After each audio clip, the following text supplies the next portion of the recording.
لکھے گا منقبت اب کوئی کیا معصوم گم کی کہ جب اعوذ باللہ بسم اللہ الرحمن الرحیم۔ جناب فاطمہ معصومہ قم کی جب ہم سیرت اور ان کی تاریخ کا جائزہ لیتے ہیں تو ہمیں اس میں نمایاں طور پہ دو طریقے کی فضیلتیں نظر آتی ہیں۔ کچھ فضیلتیں ایسی ہیں جو کہ تفضلی فضیلتیں ہیں، یعنی پروردگار عالم کی مشیت یہ ہے کہ وہ فضیلتیں اسی ذات میں منحصر رہیں، جیسا کہ ایک امام کی بیٹی ہونا، ایک امام کی بہن ہونا اور ایک امام کی پھوپھی ہونا۔ لیکن کچھ فضیلتیں ایسی ہیں جو کہ اکتسابی فضیلتیں ہیں، یعنی انہوں نے بھی اپنی عبادت اور ریاضت کے ذریعے سے حاصل کی اور ہم سے بھی یہ تقاضا کیا ہے کہ ہم بھی ان فضائل کو حاصل کریں۔ ان میں سے لاتعداد فضیلتوں میں سے تین ہیں۔ نمبر ایک، بی بی کی زندگی میں ہمیں صبر جا بجا دکھائی دیتا ہے۔ آپ دیکھیے ان کے والد گرامی جو کہ طویل مدت زندان میں اسیر رہے، لیکن بی بی نے کبھی بھی مشیت پروردگار پر شکوے شکایت نہیں کیے، بی بی نے کبھی بھی اضطراب کا مظاہرہ نہیں کیا۔ پھر جب بی بی کا سن مبارک 10 سال کو پہنچتا ہے تو والد کی خبر شہادت موصول ہوتی ہے۔ پھر بی بی نے اپنے بھائی یعنی ہمارے 8ویں امام سے فراق کو بھی تحمل کیا، لیکن کہیں بھی دامن صبر ہاتھ سے نہیں چھوٹا۔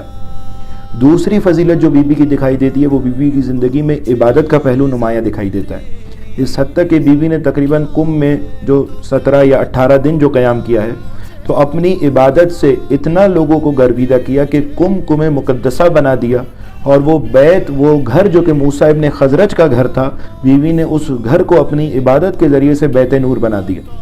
تو بی بی کی زندگی میں عبادت کا پہلو نمایاں دکھائی دیتا ہے۔ تیسرا ایک پہلو جو بی بی کی زندگی میں نمایاں طور پہ دکھائی دیتا ہے وہ بی بی کا شفیع روز محشر ہونا ہے، اس حد تک کہ ہمارے چھٹے امام کہتے ہیں کہ تدخل بشفاعتها شیعۃ الجنۃ باجمعہم، کہ معصومہ قم کی شفاعت سے ہمارے بعض شیعہ نہیں، ہمارے ایک ایک زمانے کے شیعہ نہیں، بلکہ تمام عالم کے شیعہ، تمام آثار، تمام زمانوں کے شیعہ جنت میں ان کی شفاعت کے ذریعے سے داخل ہوں گے۔ اور جہاں پر یہ فضائل مجتمع ہو جائیں تو وہ خورشید بن جاتا ہے، اور جس طریقے سے ہر خورشید کے پاس کچھ قمر ہوتے ہیں، کچھ سیارے ہوتے ہیں، کچھ ستارے ہوتے ہیں، اسی طریقے سے آپ کو قم کے خورشید فضائل کے پاس بھی کچھ ستارگان مکتب آل محمد دکھائی دیں گے کہ جس میں نمایاں نام امام خمینی رضوان اللہ تعالیٰ علیہ کا ہے، کہ جنہوں نے دین کے آج کے زمانے میں، ٹیکنالوجی کے زمانے میں کامل دین کی تفسیر کر کے دکھائی ہے۔ آج کے زمانے میں مسیحیت نے کامل دین کا دعویٰ نہیں کیا، یہودیت نے کامل دین کا دعویٰ نہیں کیا، بلکہ اسلام نے یہ دعویٰ کیا ہے کہ ہمارا دین کامل ہے۔ تو جب ہمارا دین کامل ہے تو صرف محراب مسجد میں کامل نہیں بلکہ سیاسیات میں بھی کامل ہے۔ جب ہمارا دین کامل ہے تو صرف منبر پہ کامل نہیں ہے بلکہ سماجیات میں بھی کامل ہے۔ جب ہمارا دین کامل ہے تو صرف مدرسے میں یا مسجد میں کامل نہیں ہے بلکہ ہمارا دین زندگی کے تمام تر شعبہ میں کامل دکھائی دے گا۔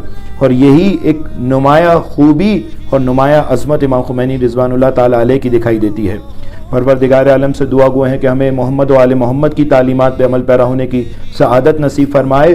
وصلی اللہ علی محمد و آلہ الطاہرین۔ لکھے گا منقبت اب کوئی کیا معصوم گم